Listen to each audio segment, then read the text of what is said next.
নিয়ে চলে এসেছি উল্টো রথের মিনি ব্লগ। উল্টো রথে আমাদের পাড়ায় দুটো রথ আসে, আর এটা হলো ছোট রথটা। সোজা রথে এটা একদম আমাদের বাড়ির পাশেই আসে, কারণ এটা হলো জগন্নাথ দেবের মাসির বাড়ি। এই রথের বয়স 2 বছর, আগের বছর থেকেই আসছে। আপনাদের সাথে আগের বছরও লং ব্লগে সেটাই শেয়ার করেছিলাম। তো সময় মতন জগন্নাথ, বলরাম ও সুভদ্রাকে সুন্দর করে সাজিয়ে, রথ সাজিয়ে, জল মিষ্টি দিয়ে আরতি করে নিয়ে তাদের নিয়ে যাওয়া হবে তাদের নিজেদের বাড়িতে। আর রথের একটা ব্যাপার আছে, যেখানে যারই রথ হোক না কেন তার দড়ি টেনে নিয়ে যাওয়ার লোকের অভাব হয় না। দেখে সেটা বুঝতেই পারছেন। দেখতে দেখতে চলে এলাম জগন্নাথ দেবের নিজের বাড়িতে। এখানেও কিছুক্ষণ আরতি আর হরিনাম করে তারপর এক এক করে তাদের নিয়ে যাওয়া হলো তাদের যথাস্থানে। এখন যাচ্ছি আমরা প্রসাদ নিতে, তার সাথে জগন্নাথ দেবের বাড়িটা ঘুরেও নিতে, কারণ আগের বার বাড়ির সামনেটা আসলেও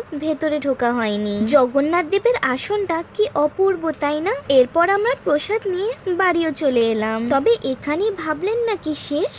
একদমই না। বাড়ি এসে রেডি হয়ে বেরালাম মেলায়। রাস্তায় ছোট ছোট রথগুলো দেখে ছোটবেলার কথা মনে পড়ে গেল। মা কখনো বাবা রথটা সাজিয়ে দিত, আর বিকেল হতেই কতক্ষণে বেরাবো, তাই সবাই মিলে একবার একবার করে রথ টানলাম। এই যে 3 বন্ধুতে রথ নিয়ে বেরিয়েছে। এরপরে এলাম মেলায়। এটা হলো ঢাকুরিয়ার মেলা। এটা আমাদের বাড়ি থেকে মোটামুটি কাছেই। ছোটবেলায় মা বাবার সাথে এখানেই আসতাম, তখন অন্যান্য জায়গায় এত মেলা বসতো না। এই মেলাটা আমার জন্মের অনেক আগে থেকেই বসে, তবে শুধু সোজা রথ আর উল্টো রথেই মেলাটা বসে। এখনো এখানে প্রচন্ড ভিড় হয়, দেখতেই পারছেন। এই জিলাপির দোকানে রীতিমতো লাইন পড়ে গেছে। রথে সবাই একটু জিলাপি পাপড় খেতে চায় আর কি। আমি তো মেলার জিলাপির পোকা। এটা হলো এখানের মেন রথ, আর তার পাশে রথ বাড়ি। মেনলি এই রথটাকে কেন্দ্র করে এখানে মেলাটা বসে।